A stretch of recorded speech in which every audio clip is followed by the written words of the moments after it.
That was the scene at the Capitol on Friday as the House kicked off its hearings into the IRS. Senate Finance Committee holds its hearings this week. We're joined by two senators on that committee, Republican Rob Portman in Ohio, Democrat Bob Menendez from New Jersey. Also two congressmen from the House committee looking into this, Republican Tom Price and Democrat Charles Rangel. Thank you to all of you. Let me begin with you, Senator Portman. So this has now all been looked at. These IRS allegations has been looked at by the White House, the Inspector General of the IRS, and this House committee has had its hearing. So far, no evidence that the White House knew about the wrongdoing in Cincinnati, no evidence that the White House directed it in any way. Do you accept that, first of all? And given that, what's the most important unanswered question for your hearings this week?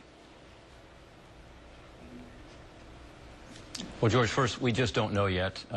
There was an audit done by the Inspector General, but we've not had an investigation yet. That's why a bipartisan investigation at the Senate Finance Committee and at the Ways and Means Committee is necessary. I also think a special counsel can end up being necessary here because it has to be independent of the White House. What we do know is that politics was put ahead of the public interest, and it was done so in two of the most sensitive areas of our government. One, of course, the tax collection agency, which has this enormous power over all of us, and second, our national security. So, look, I was one of the people that sent a letter March a year ago saying, what's going on here? We're hearing from all these conservative groups. There seems to be targeting. There seems to be a problem. The IRS apparently took a look at it, responded to our letter, indicated there was no problem. But unfortunately, they were informed of it. And within a week of our letter being responded to, they actually had a briefing, the Deputy Commissioner of the IRS, indicating that there were these problems. They never bothered to correct the record. So now you have, over a year later, finally the IG report coming out and them acknowledging it. So there's a real concern here.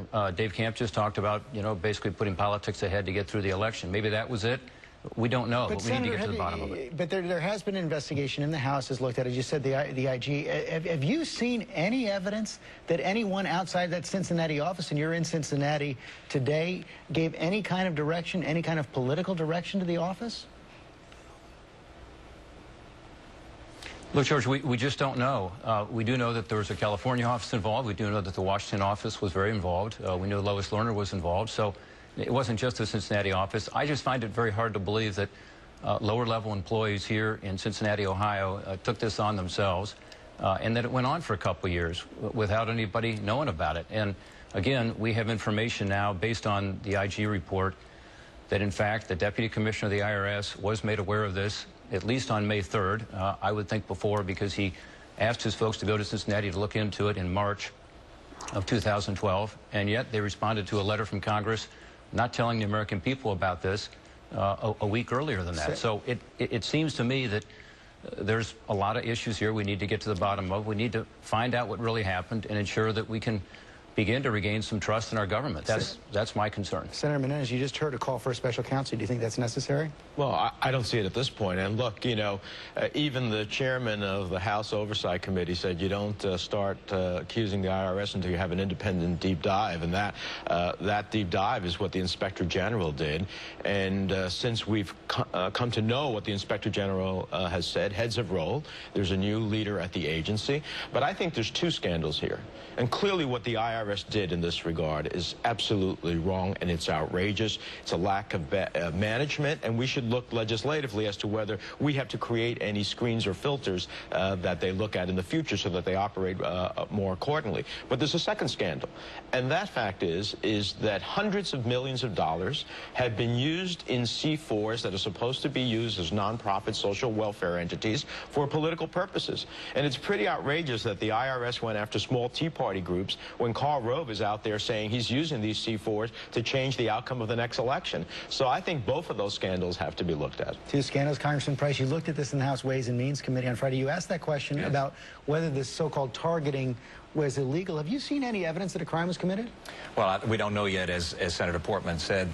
This is really chilling stuff, though, George. The IRS was asking church groups what was the content of their prayer prayers to determine whether or not to give them status, tax-exempt status, or book groups. What books were they reading? Provide a book report.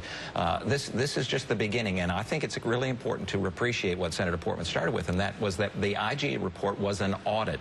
It was not an investigation. This is just the beginning of this process, and we need to get to the bottom of it. We need to find out who made those decisions, hold them to account, and see how high up the chain it went, and that's exactly what we'll be doing. So do you think a special counsel is needed as well? I think it's, again, I think it's premature to determine that. I do believe that the committees of jurisdiction in the House and in the Senate need to continue their investigation and determine exactly who made these decisions. These weren't just some individuals at a low level in the IRS. They don't make those kinds of decisions. You know that. The American people know that. What needs to be restored is trust, and that's the real question. Let me bring this to Congressman Rangel, because there's extensive reporting in your hometown newspaper this morning, the New York Times, which suggested, and some of this information is developed in the IG's report as well, that the extent higher-ups in the IRS were involved, they actually ordered the Cincinnati investigators to broaden their criteria, not to single out the Tea Party, not to have any political bias there. I think the biggest problem is that the tens of thousands of IRS workers that work hard with all the stigma being tax collectors are getting a bad shake out of this.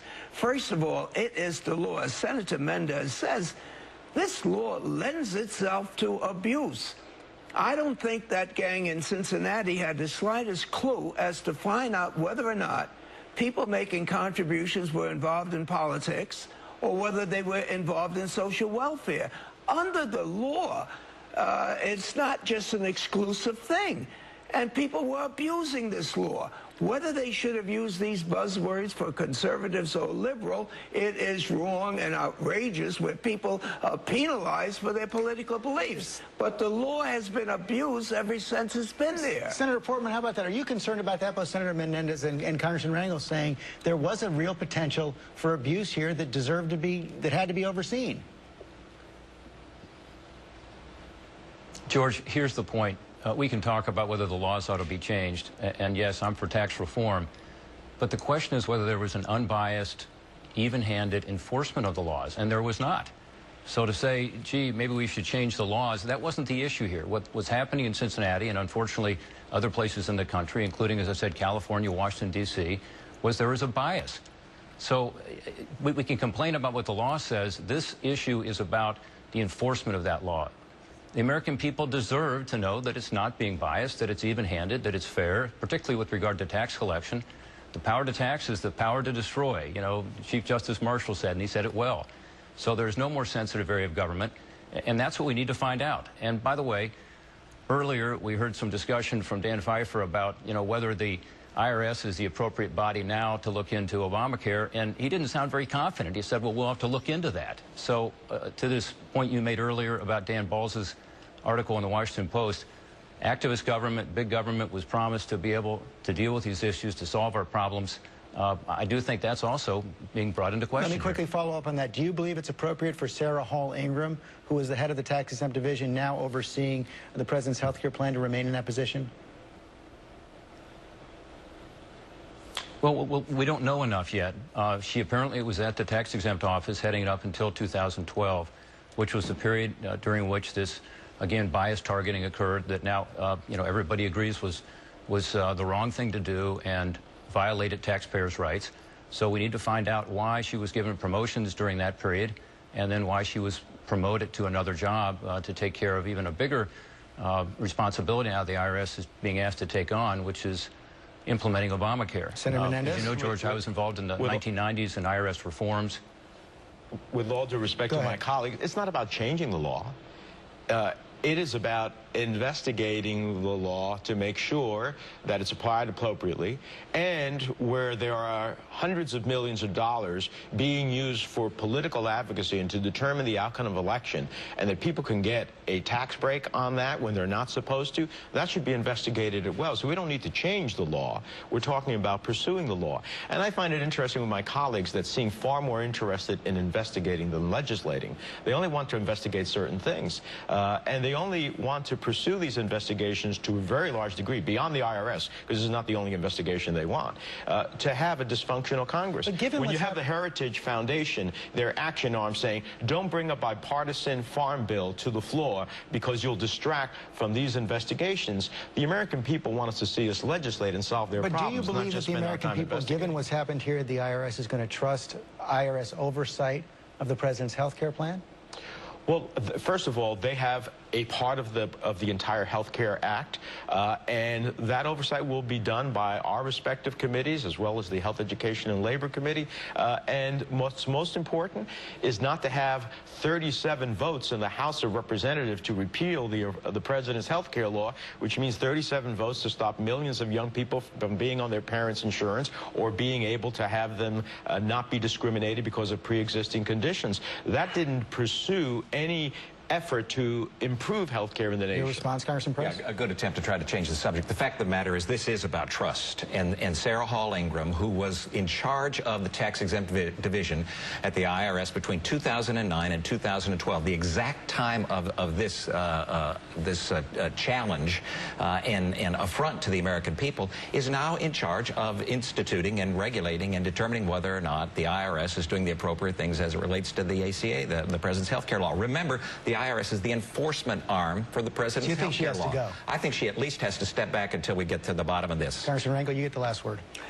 There's no Republican agenda except to stop the President of the United States. It just seems to me that there's no evidence that whatever went wrong, it was known outside of Cincinnati. They should have been better trained to deal with a very sensitive piece of legislation that was abused by the left and the right.